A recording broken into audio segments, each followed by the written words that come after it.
Enegula Superestación presenta Visto Bueno Radio, el programa donde se conjugan experiencia y juventud periodística en el análisis político. Bienvenidos, le invitamos a dar el visto bueno. Hola, ¿qué tal? Muy buenas noches, bienvenidos una vez más a su mesa de diálogo y análisis de Visto Bueno Radio. Hoy lunes 2 de abril, un mes que iniciamos así con un periodo vacacional igual, así que bueno, quien nos esté haciendo favor de escucharnos, muchísimas gracias. Son las 8 de la noche con 3 minutos. Y en esta ocasión le doy la bienvenida a José Luis Antón, buenas noches. Carmen, muy buenas noches. Gracias. Nati Castejón, buenas noches, bienvenido. ¿Qué tal? Buenas noches a ti y a todo el auditorio. Gracias. Luis Yaca, bienvenido. Hola, buenas noches a todos.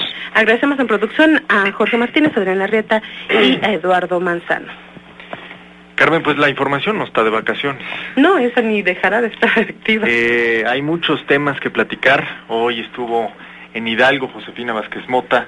Está también el funeral de Estado que acaba de darse en el Palacio Nacional después del fallecimiento del expresidente Miguel de la Madrid, que más allá de la referencia es obligada por la nota periodística y el análisis por el... la poca costumbre que hay en México de hacer estos funerales al estilo de los Estados Unidos y que inaugura Calderón. Fox no lo hizo con López Portillo y parece que Calderón cambia la práctica, y el discurso del hijo de Miguel de la Madrid, la verdad es que fue muy bueno, pero sobre todas las cosas llamó la atención un invitado de primera fila, Carlos Salinas de Gortari. Carlos Salinas, que antes de pasarles el micrófono, Nati, estuvo en medio de la polémica precisamente por aquella entrevista que Carmen Aristegui le hace a Miguel de la Madrid, donde de la Madrid prácticamente se arrepiente de haber impuesto a Carlos Salinas y lo acusa de una serie de tropelías que nadie jamás había dicho on the record, por así decirlo. Una primera reacción, a reserva de platicar más a fondo de lo que implica este funeral de Estado y la presencia de Carlos Salinas de Gortari en la primera fila, Nati. Bueno, primeramente la muerte es la conclusión de la historia de cada ser humano, y allí se cierra un ciclo, ¿no?, de todo lo que fue la existencia. Y en el caso de Miguel de la Madrid, por haber sido presidente de la República Mexicana, pues habrá que hacer un análisis los próximos días, ¿no?, de lo que fue su desempeño político, de lo que fue su trabajo público, para poder realmente aquilatar en lo que vale lo que hizo y también las omisiones que del poder que tuvo, ¿no? Sin embargo, efectivamente, Felipe Calderón le da un trato de hombre de Estado. La presencia de Salinas llama la atención, no por la parte de relación humana o de calidez humana que hayan tenido, ¿no?, sino por que nadie con esa jerarquía, nadie con la experiencia de haber sido presidente de la República Mexicana y de haber, que como se sabe en esos tiempos, destapado, ¿no?, a Carlos Salinas, pues pudo haber sido tan rudo el comentario que hizo, ¿no?, cuando lo acusó de no haber ganado la elección y de las cuestiones de lucro y de robo y de desvío de recursos de sus familiares más cercanos, sobre todo de su hermano Raúl, ¿no? Entonces, efectivamente, vamos a platicarlo, vamos a analizarlo, pero mira, los políticos, acuérdate que tienen poca memoria, ¿no? Hace unos días los vimos a los 4 candidatos a la presidencia de México en misa, aunque con frecuencia sus discursos son anticlericales y a veces se manifiestan laicos, y ahora en el funeral parece ser que los políticos difícilmente se pierden una foto. Ahora, dices algo fundamental y me gustaría escuchar tu opinión, Luis. La presencia de Carlos Salinas es sin duda interesante, hay que apuntarlo, pero llama la atención la convocatoria y la prontitud con la que Felipe Calderón hace presente a la clase política en Palacio Nacional. No es una bandera blanca a los priistas en caso de perder. Es decir, no está diciendo el presidente Calderón a los priistas que esto no es nada personal. Digo, a mí me suena decir, señores, esto no es nada personal. Este es un hombre de Estado, más allá de que era priista. Me parece un mensaje que, si es así, pues sería inteligente parte del presidente Calderón. Yo creo que aquí hay también un vínculo que debemos de ponderar, que es la presencia y existencia de un político, igual que ha trascendido a través de estos 2 sexenios, que es Enrique de la Madrid. Si ponemos en relieve el hecho de un político joven, un político, digamos, de la escuela de los tecnócratas, por así llamarlo, un político con visión y educado en la usanza del viejo PRI, pero al final echado a andar en este proceso transitorio, en el proceso de la transición entre el PRI y el PAN.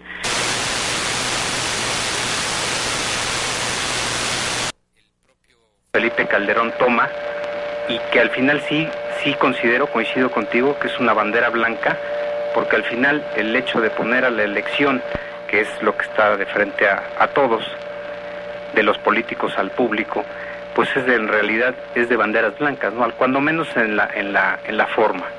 El lugar, sin duda, pues un lugar histórico, un lugar eminentemente patriótico, en donde le dan pues una vista y una elocuencia al discurso del propio Enrique, en donde se manifiesta, y lo manifiesta yo creo que bien, y habla de su padre como un estadista.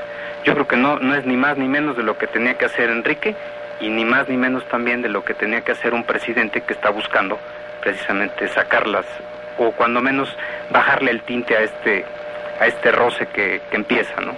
Ahora, bien apuntaba Natividad que hay que hacer un análisis no solo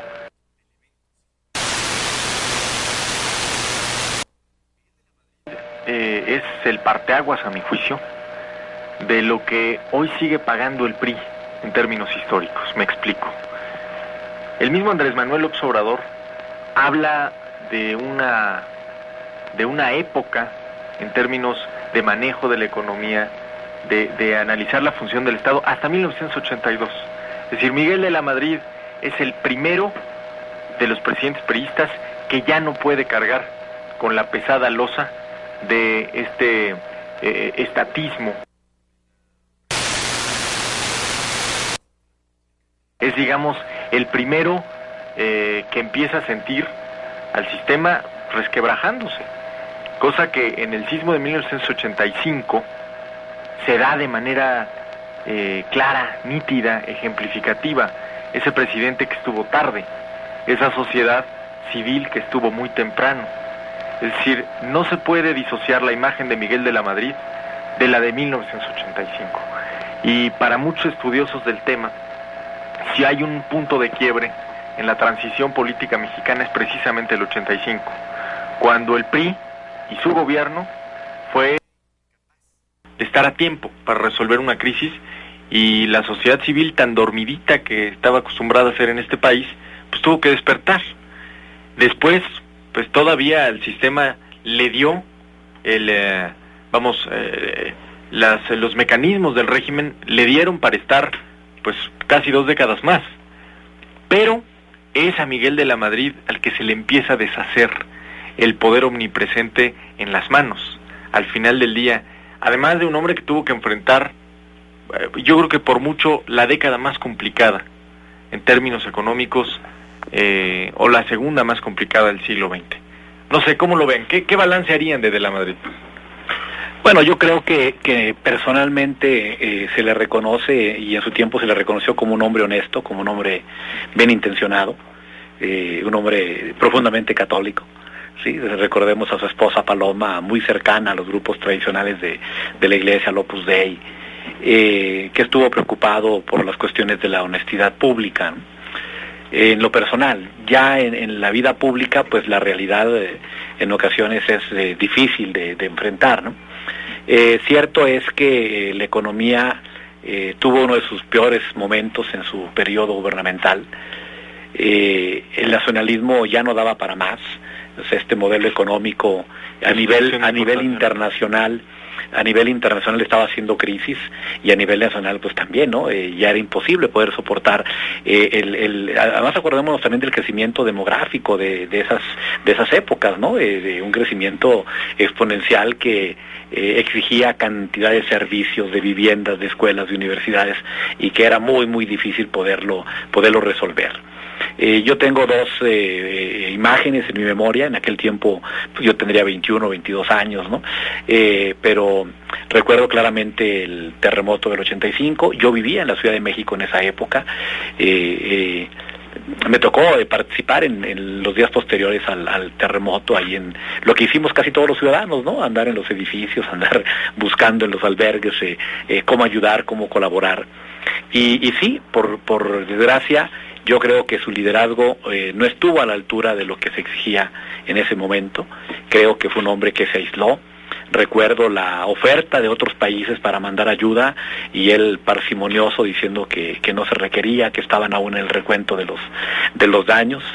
Recuerdo a un regente de la ciudad totalmente rebasado, creo que era un señor Aguirre, ¿no? Que parecía Cuco Sánchez y totalmente ausente de lo que exigía el momento. Entonces la ciudadanía salió, pues es un instinto de supervivencia, ¿no? Salió a la calle, se organizó, y yo creo que ese día los ciudadanos del DF se dieron cuenta que podían vivir y podían existir sin su gobierno. A mí me queda claro que en ese momento el PRI perdió por muchas décadas el gobierno del Distrito Federal. Es más, creo que después de ese día han ganado por ahí 2 delegaciones ocasionalmente y no han vuelto a ganar nada, ¿no? Donde no tiembla y no hay nada. Y habrá de pasar una generación, decía yo en aquel tiempo, habrá de pasar una generación completita para que algún día los nuevos votantes, los jóvenes, vuelvan a votar por el PRI, que no recuerden aquel momento tan traumático en la historia de la ciudad, tan definitorio en la vida de sus habitantes y tan expresivo de lo que era el gobierno, ¿no? Un gobierno sin rumbo, un gobierno sin fuerza para poder lejano, ausente. Creo que fue ese su peor momento. Y después, pues la sociedad que se lo cobra, ¿no? Cuando va a inaugurar el mundial y el abucheo, digo, de por sí los estadios se prestan, sí, pero allí ya no era un abucheo de broma, de sorna, de guasa, era un reproche, era un resentimiento colectivo, ¿no?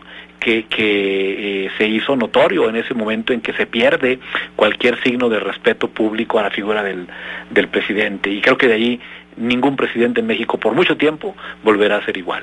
Aunque Peña Nieto a veces tiene perfiles de restablecer un pasado al estilo López Mateo, yo creo que el país cambió y nunca un presidente será sagrado, ¿no? Un presidente en México será tan humano como tú y como yo, sujeto a las críticas, al escrutinio y al debate y a la opinión pública. Me gusta esa analogía. Yo creo que de la Madrid fue el primer presidente no sagrado y el mejor ejemplo de ello es que fue el primer interpelado en uniforme.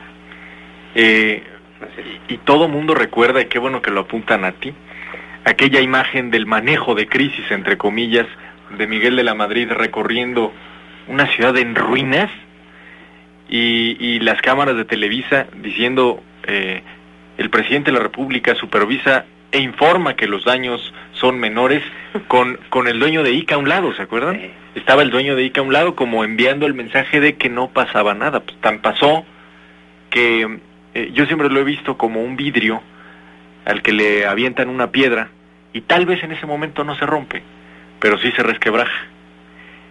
Y esa línea que dejó la piedra pues acabó en el 2000 quitándole el PRI al poder.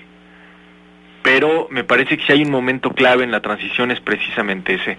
Luis, el caso de la Madrid en términos económicos para mí es el del hombre que tuvo que pagar la borrachera de López Portillo y Echeverría en muchos sentidos, ¿no? Él pagó la docena trágica con recortes al presupuesto. A él le tocó la cruda. A él le tocó la cruda económica. Sí. Para acabar pronto. Sí, y además, bueno, luego no fue nada más el sismo, ¿no? El sismo yo creo que fue una parte fundamental en donde también, como lo apuntan, la sociedad civil despierta, pero también recordemos que de la Madrid encuentra las arcas del país. Pues no sé si haya habido arcas, ¿no? Porque ya no... encuentra un esquema económico bastante desquebrajado. En razón, y esto también recordemos la crisis de los precios del petróleo. Sí. Ese fue un elemento fundamental. Incluso hoy en la primera visita de uno de los candidatos a su casa, a su domicilio en Coyoacán, entrevistan a Cuadri y Cuadri manifiesta que el expresidente, en paz descanse, a él le toca reconstruir la economía mexicana después de varios años en donde muchos de los elementos macroeconómicos se pierden. Entonces estamos hablando de un presidente que el terremoto económico pudo haber sido incluso más exacerbado en términos de lo que es la economía del bolsillo del mexicano. Un terremoto económico, uno político y uno natural. El caso es que para el 85 el país estaba devastado. Son las 8 de la noche con 18 minutos. Vamos a hacer una pausa. Recuerden nuestras líneas de contacto 107-0523, 107-0526. Hoy es lunes del Semanario Político de Hidalgo Visto Bueno, que ya está circulando en las principales ciudades del estado. Hacemos una pausa y regresamos con más. No se desconecte de Visto Bueno Radio. Hacemos un corte y regresamos. Continuamos en Visto Bueno Radio. Qué bueno que sigue con nosotros, son las 8 de la noche con 20 minutos. Recuerden nuestras líneas de contacto 107-0523, 107-0526, nuestra página de internet www.elvistobueno.com. Me gusta el balance que se está haciendo en la mesa de Miguel de la Madrid. Y yo nada más apuntaría, me queda claro que la política no es ni de amigos ni de enemigos, es de intereses. Prueba de ello es que hoy ahí estaba sentado Carlos Salinas de Gortari. ¿Cómo se debe interpretar la presencia del expresidente cuando, por ejemplo, no estaba Fox? No sé qué tenga en su agenda. Supongo que la pasa muy bien en el rancho y tenía cosas que hacer. Pero me parece que son los símbolos de actos como este los que quedan para el análisis. Cuando muere Juan Camilo Mourinho y cuando muere José Francisco Blake Mora, la sede elegida por el presidente de la República es el Campo Marte. Hoy se le da un carácter de Estado, por eso insisto en eso. El discurso del presidente Calderón, si ustedes me apuran, pues lo pudo haber bajado de Wikipedia 15 minutos antes y no pasaba nada, Fue una semblanza, más bien fue una semblanza, no un discurso, lo cual encarna un buen mensaje. Calderón, tan acostumbrado a aprovechar cualquier mensaje para posicionar el tema de la guerra contra el narco, para salir con spots velados en cada una de sus participaciones, hoy no lo hizo.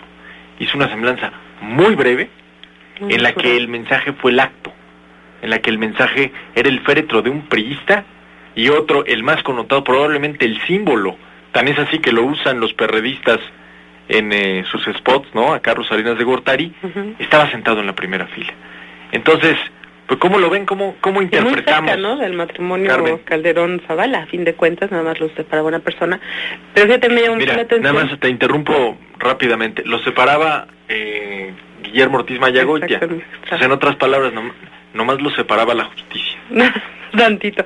Pero fíjate, me llamó mucho la atención el rostro de Calderón.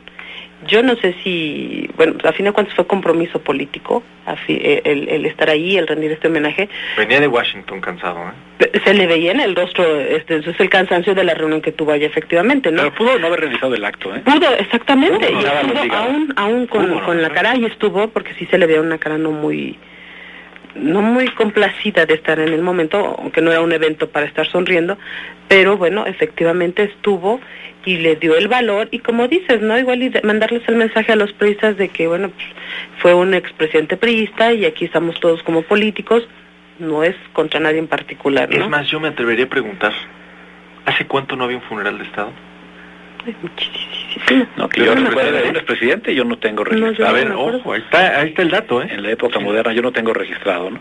Y yo creo que una de las ganancias de nuestra democracia recién estrenada, esa democracia niña que decía Vargas Llosa, nos ha enseñado que somos adversarios políticos, que tenemos visiones diferentes de país, que pensamos que las cosas deben de ser de diferente manera, pero que no somos enemigos, que no somos enemigos personales, y que lo que está en juego es el debate del país que queremos. Eso lo hemos ido aprendiendo poco a poco, porque acuérdense que venimos de un país maniqueísta, ¿no? De los buenos y los malos. Digo, todos los que tenemos más de 40 años fuimos educados con libros de texto donde se hablaba de los héroes de la patria y los enemigos de la patria, ¿no? El bueno y el malo a toda su expresión. Y yo creo que lo que hemos aprendido en las últimas décadas de manera colectiva es que los políticos insisto, tenemos diversas interpretaciones de lo que debe ser el país, de lo que creemos que el país debe ser, pero al final no somos enemigos. Yo muchas veces lo decía, citando a un clásico panista, ¿no?, que decía, oye, compartimos las calles, compartimos las fiestas, compartimos los amigos, compartimos las iglesias, los mercados, y algún día vamos a compartir el panteón. Entonces, ¿por qué tanto escándalo? Pues, ¿no? O sea, no somos enemigos. Yo creo que es un gesto claro del presidente de la República de decir, se le puede rendir honores a quien dio gran parte de su vida para ser presidente de la República. Porque mira, más allá de la crítica fácil que hacemos todos los ciudadanos, o difícil, como quieran que sea, quien asume una responsabilidad de ese tamaño, por naturaleza, tiene que entregar gran parte de su energía y de su vida a este proyecto de país. O sea, ser presidente del país, o ser gobernador de un estado, o ser alcalde de una capital, de un municipio, es un acto egoísta, pero también es un acto generoso. O sea, es un acto egoísta porque la persona satisface su necesidad de autorrealización, su necesidad de crecimiento, sus necesidades de ser reconocido y aceptado por la sociedad. Y es egoísta, pero también es generoso porque le tiene que entregar su tiempo, su talento, sacrificar horas de familia, horas de hijos, horas de amigos, y eso también tiene su mérito, ¿no? Entonces, ya no digamos una responsabilidad del presidente de la República, ¿no? Entonces debe reconocerse. ¿Pueden cometer errores? Pues sí, son errores, muchas veces la mayoría no son de mala fe, son tal vez lecturas no muy adecuadas de la realidad del momento, pero vuelvo a insistir, ojalá que en este país los políticos podamos encontrarnos en cualquier parte, en este caso, como en este caso en la muerte, y que podamos sentir que no somos, insisto, enemigos, ¿no?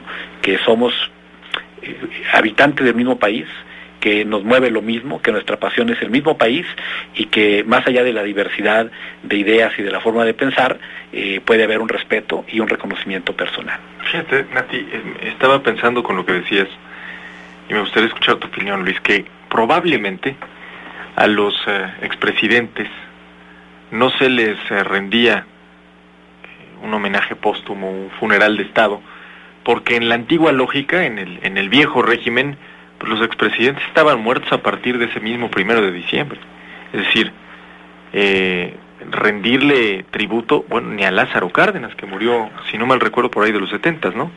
Entonces, creo que eso también marca esta nueva dinámica, donde ser expresidente no implica el eterno peligro que sentía el presidente en turno, pues de que una sombra regresara, ¿no? Y que era pues, la piedra fundacional de la lógica priista. Entonces, la pregunta que me surge es, ¿qué va a pasar cuando se muere Echeverría? ¿Quién se va a aventar el tiro de hacerle un funeral de Estado a Luis Echeverría? Porque entiendo que en esta lógica alguien va a tener que hacerlo. Pues si es que algún día se muere, porque la verdad está re bien, don Luis, ¿no? Si es que algún día se muere, tienes razón. Si es que algún día se muere. Espero que no sea porque, como dice el clásico de la novela, ¿no? Ya se le olvidó a la muerte. Ya se le olvidó a la muerte, o ya la mató, o ya la amenazó. Sí, fíjate que retomando un poco lo que comentabas, la pregunta en términos de la presencia de Salinas, yo creo que es lo más lógico que pudo haber sucedido. Sin duda, cuando Carlos Salinas se para en cualquier lugar, y sobre todo en escenarios de este tipo, aunque son de lógico transcurso del desarrollo humano. Luis, por eso tembló hoy en el DF. Claro, hoy tembló también. Cada vez que viene Salinas temblaba. Claro. Sí, habría que ver el 20 de marzo pasado donde andaba. Digo, a lo mejor estaba de viaje y no avisó que llegaba ese día. Habrá que ver. Pero checar las bitácoras de vuelo y todo. Pero muy lógico, digo, a mí me parece muy lógico. Yo tengo en la mente, también soy mucho más grande que Pepe, contemporáneo casi aquí con mi compañero, y bueno, aquí la compañera también es teenager todavía, pero yo creo que ya estabas a punto de regarla. ¿También estoy llegando o qué? No, ustedes son jóvenes. Pero a nosotros sí nos tocó vivir, y yo creo que Natividad recordará, y tenemos muy en la memoria no tan reciente. Yo tengo dos cosas muy marcadas. El día que lloró López Portillo, no sé si tú lo registres, Natividad. Sí, cómo no. Y el día que tembló en México, septiembre de 1982. y el día del sismo del 85, ¿no? Estábamos allá en épocas universitarias, en donde pues sí, la realidad es que nos viene a la mente el hecho de poner a Carlos Salinas hoy en la escena y en la mesa, pues yo creo que sí representa cuando menos el primer agradecimiento que debió de haber o que se hizo presente fue de hecho pues la visita o la presencia de Carlos Salinas, en donde nos vamos a ir a corte y ahorita seguimos platicando. Así son las 8 de la noche con 30 minutos, hacemos una pausa, identificamos la estación y regresamos. Estás escuchando XCNQ. Continuamos en Visto Bueno Radio. Qué bueno que sigue con nosotros, son las 8 de la noche con 31 minutos. Luis, tenías la palabra. Gracias. Y bueno, para mí me parece muy lógico la presencia de Carlos Salinas. También eso pues obviamente va a dejar mucho que pensar y mucho que decir durante los próximos días, porque bueno, todavía falta que se cubra la parafernalia de las exequias del asunto de la muerte de Miguel de la Madrid, y sí retomar sobre todo el hecho de que a Miguel de la Madrid sin duda se le va a llamar, o se le puede llamar, yo pienso, un reformista, un actor en donde las reformas estructurales empezaron a caminar, o empezaron a quererse poner en la mesa, y sin duda el hombre que sembró la semilla de la institucionalización de la lucha contra la corrupción, Pepe. Yo creo que fue tanto el grado, o a tal llegó el grado de vivez de la corrupción en el país en ese entonces, que a Miguel de la Madrid le tocó ponerle un alto e incluso institucionalizar la lucha en contra de la corrupción, ¿no? Además, bueno, pues como renovador moral, recordemos que el esquema de la renovación moral parte a través de su gobierno, y otro de los logros que le dan a otros políticos, que los vamos a comentar en un momento, me imagino, porque los voy a poner en relieve, fue, por ejemplo, en ese entonces, en ese sexenio, nace SEDUE, la Secretaría de Desarrollo Urbano. Cuna, pues obviamente, de políticos de cuña y de futuros presidentes a la República, ¿no? Además, el segundo presidente, la época de los presidentes secretarios de programación y presupuesto, ¿no? Entiendo la lógica política de cuando se instrumentó esto de la lucha contra la corrupción. Yo creo que veníamos del sexenio del negro Durazo, ¿no? Como emblema. El emblema de lo negro del negro, de la primera dama, que era, perdón lo que voy a decir, pero Carmen Romano era más excéntrica que Sasha Montenegro. Entonces, el perfil que le gustaba. El exceso absoluto, ¿no? Bueno, el perfil que le gustaba a Jolopo. Claro. Sabía lo que quería y sabía que le gustaba. Sí, era lo suyo. Entonces me parece que era una exigencia que no podía hacerse la vista gorda del gobierno. A mí ese tema de la renovación moral siempre me pareció tan pretencioso. Yo creo que Andrés Manuel hoy lo reedita con otros matices, incluso yéndose todavía más para atrás. Sí. Con esta, no sé si ya la vieron, por ahí un día la publicó La Jornada, es una cartilla moral, donde pues él aconseja cómo debería ser la vida de un mexicano, para vivir en paz y para vivir en armonía y para vivir en el amor. A mí me parece que ya cuando empezamos con recomendaciones morales, no va por ahí. Sin embargo, sí, claro. Y además aquí tenemos un experto en el tema, Nati, ¿no? O sea, me parece que desde la política una renovación moral siempre será pretenciosa, ¿no? Desde la política y desde cualquier otra actividad, ¿no? Sí, claro. Yo nomás apuntaría, nomás cerrar el comentario y te paso la palabra, que Churchill decía que en política se puede morir 2 veces, ¿no? O varias más. Y varias más. Yo creo que nadie personifica eso como Miguel de la Madrid. Murió cuando deja de ser presidente de la República, muere cuando lo vuelven loco, cuando después de esa entrevista de Carmen Aristegui salen a decir que el señor no está en facultades de pensar. Lo matan sus sucesores por segunda ocasión y hasta que lo alcanzó la muerte por tercera. Entonces, bueno, es paradójico, es para analizarlo, pero Nati, te quité la palabra. No, efectivamente, es su lema, aquel de renovación moral de la sociedad, creo que surge en un contexto en el que ya los mexicanos, aún dentro del esquema político que se manejaba de sumisión, ya estaban cansados, ¿no? Estaban hartos.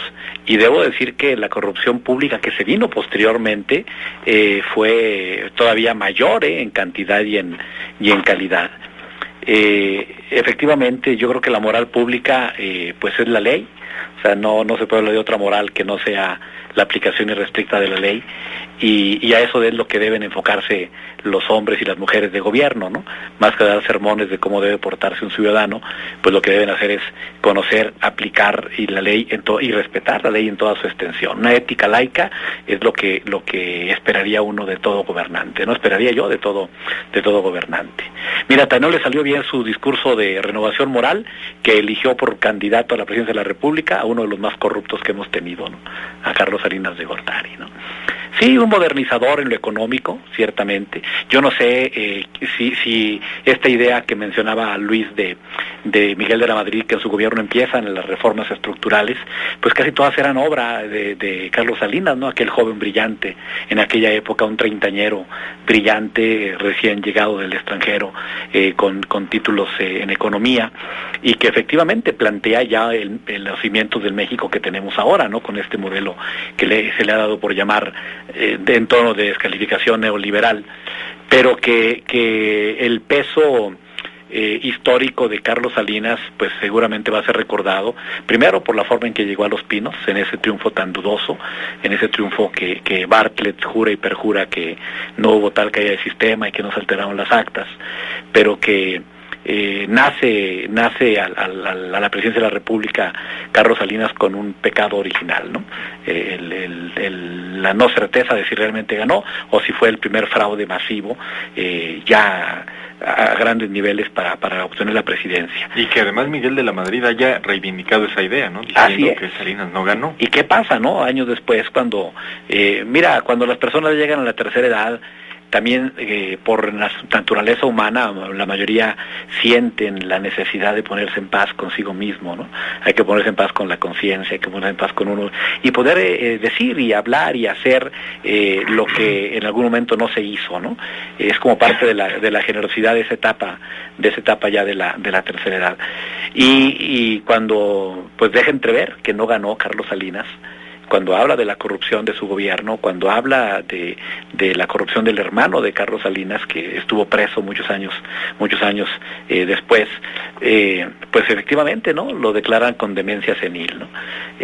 Lo cual me parece también un error todavía producto de aquel México autoritario, ¿no? Que algunos no quieren despedir, ¿no? Oye, cuando decía es que Salinas se robó la mitad de la partida secreta, eso es absolutamente falso. Se la robó toda.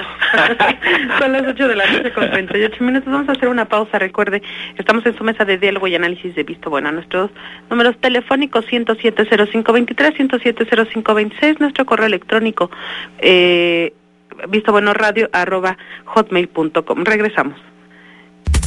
Hacemos una pausa y regresamos. Continuamos en Visto Bueno Radio.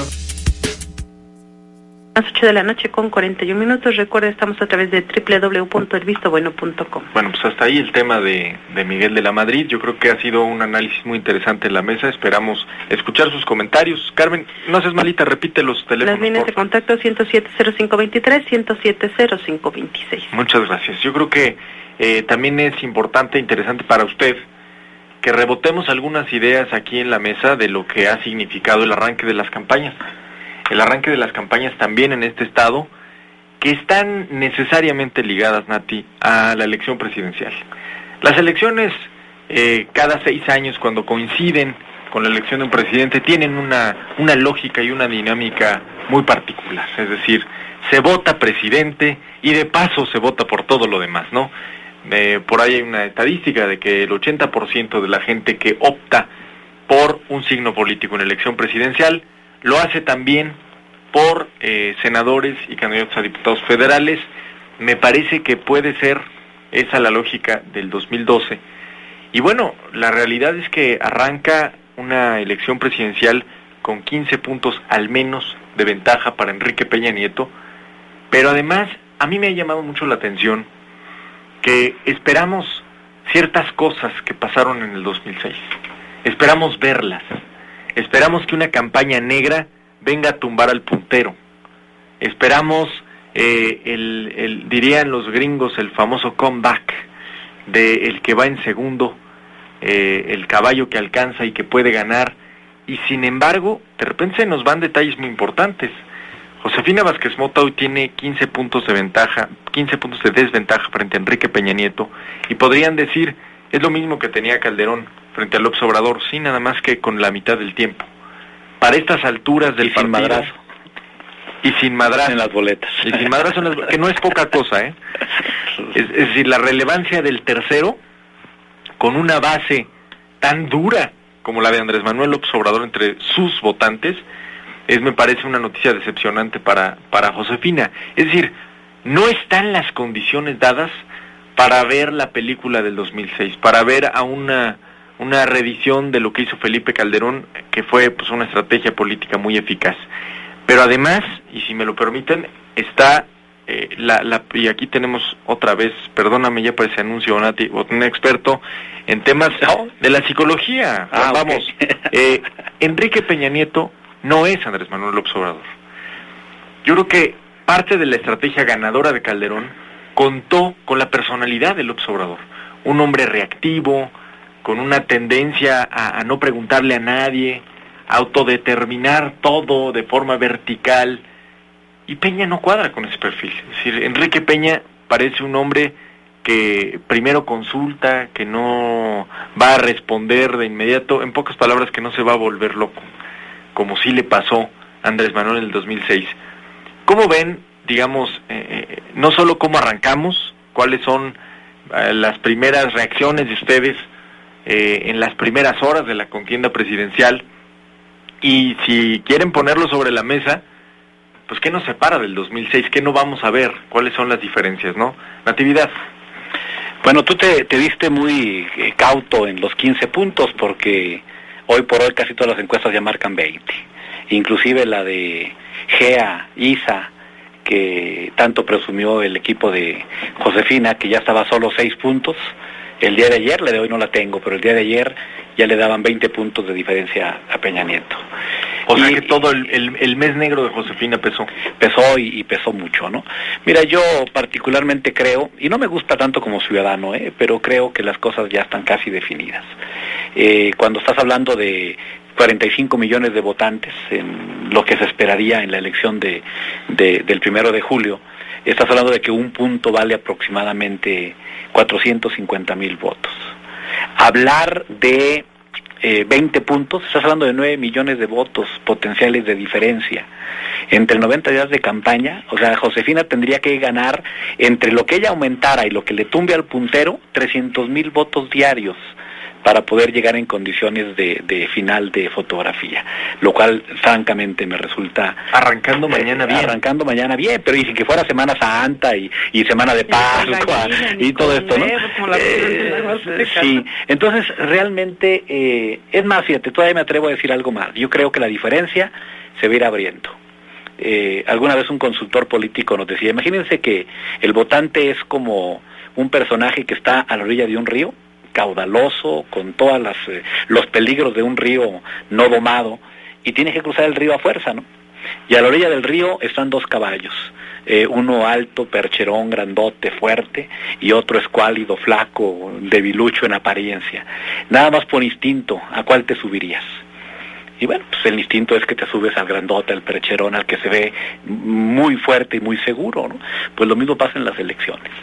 Gran parte de este votante indeciso, que le llamamos, no el del voto útil, el indeciso, el de voto útil es el que no votaría por el PRI por nada y apoyaría al que fuera en segundo lugar, pudiendo ganarle al PRI.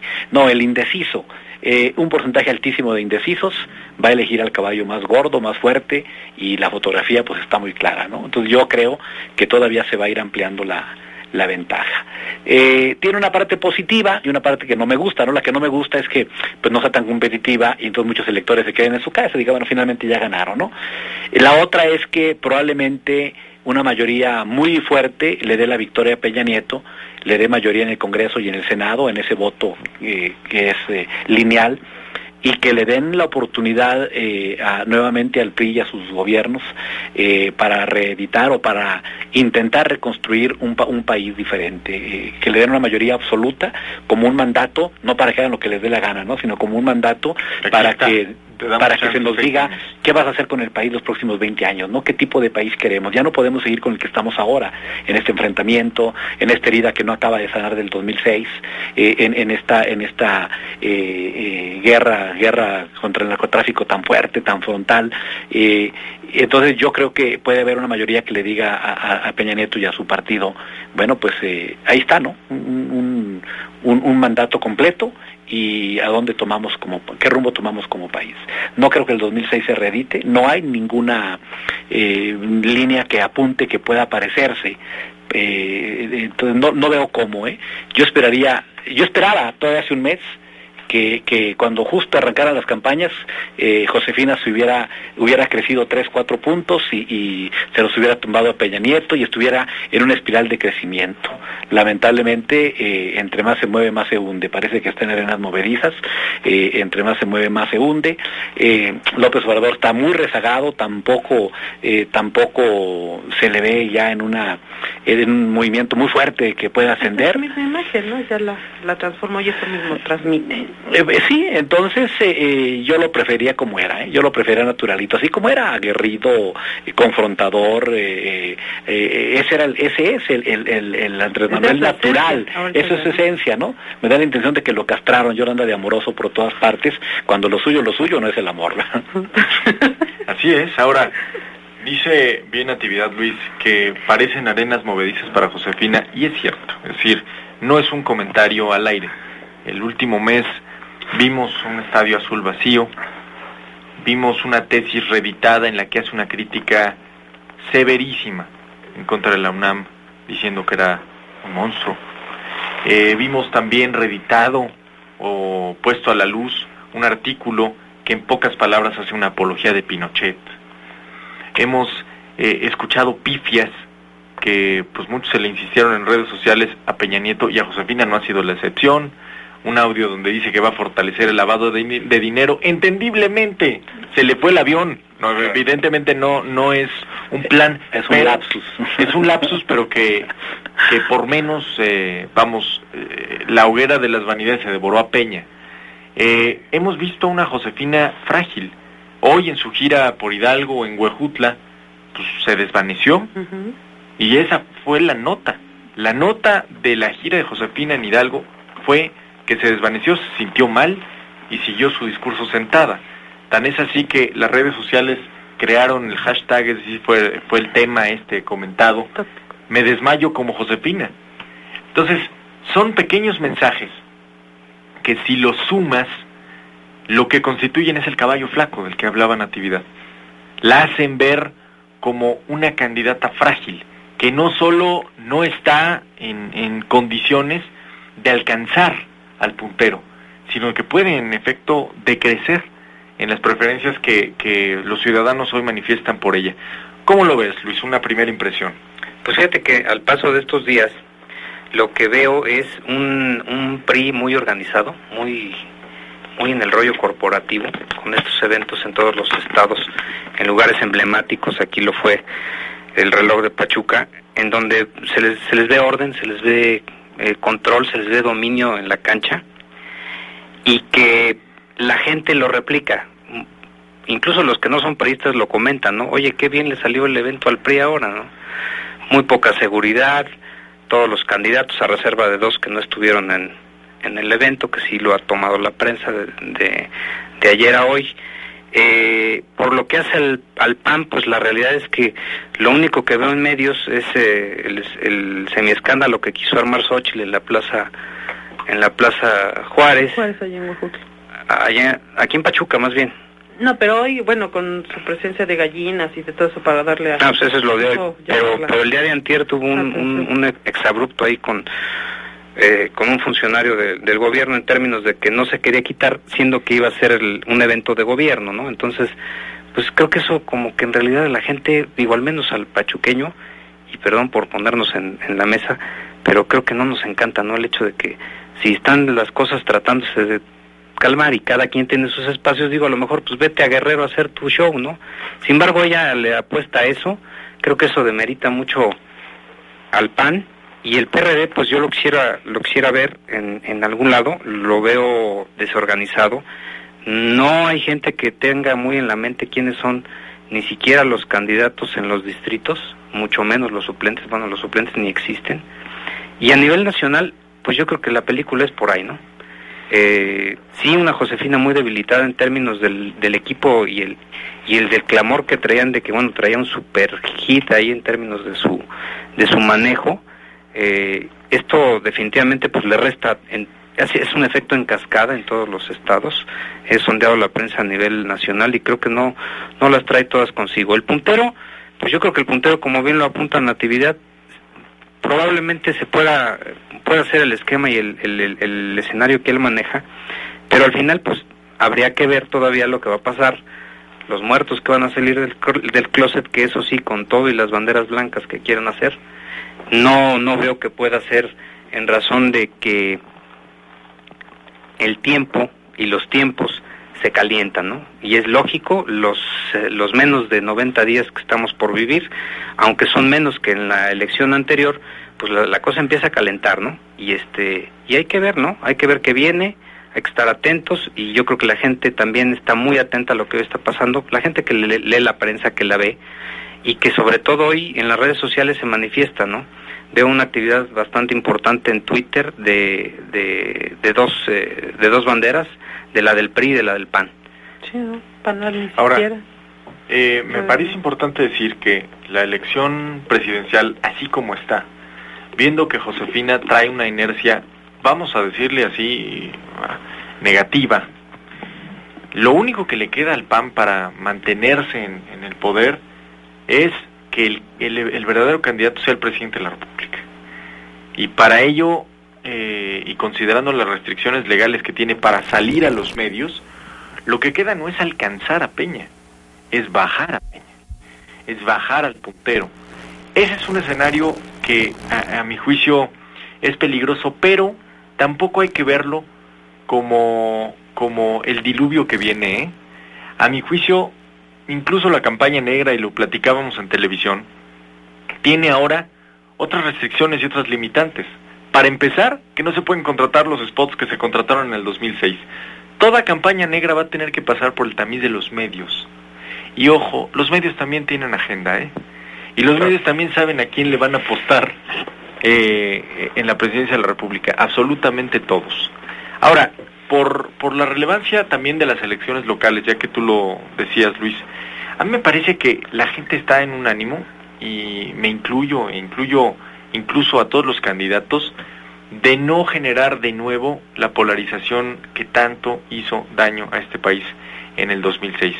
A nivel local, yo creo que van a ser los menos esos casos de beligerancia, ¿no? Yo creo que Xóchitl tiene muy claro, y es una mujer que hace sumas y restas, es inteligente, y sabe que el sistema de competencia electoral la va a hacer senadora, aunque no gane. Entonces, los incentivos de competencia son muy distintos a los de hace un año. Ahora, en otro tema que me parece importante tocar, dado que la NQ es la estación emblema de Tulancingo, es el cambio de candidatos. Es decir, no es un tema menor el hecho de que por el asunto de las cuotas de género, el doctor Enrique Macedo se haya tenido que bajar del caballo de la candidatura del Distrito Electoral Federal 4, con cabecera en la ciudad de Tulancingo, así como el del profesor Roberto Pedraza Nix-Miquilpan. Me parece, sin tratar de ahondar mucho en el tema, que es un ejemplo de cómo los partidos políticos tampoco pueden hacer del sistema electoral un Montessori, ¿eh? Es tarde para hacer absolutamente lo que quieran. Yo creo que sí tienen que entender que en este nuevo esquema, los organismos sancionadores, el tribunal y el IFE, han cobrado tanto poder por cómo se conforman, por quiénes son los padrinos de quienes ahí se sientan, que la agenda ya no es tan transparente y ciudadana como fue en 1996. Entonces, vamos, queda ahí, para la anécdota, queda la reacción de ellos dos, y vamos a ver ahora cómo les va a sus suplentes. Creo que en términos de posicionamiento, en Tulancingo estaba mejor la suplente que en el caso de Ixmiquilpan, pero habrá que ver, ¿no? Son las 8 de la noche con 58 minutos, vamos a hacer una pausa. Agradecemos a Betty Trejo Marroquín, llama para felicitar a Natividad Castrejón por su excelente participación. Hacemos una pausa y recuerda, estamos en su mesa de diálogo y análisis de Visto Bueno Radio. Estás escuchando XENQ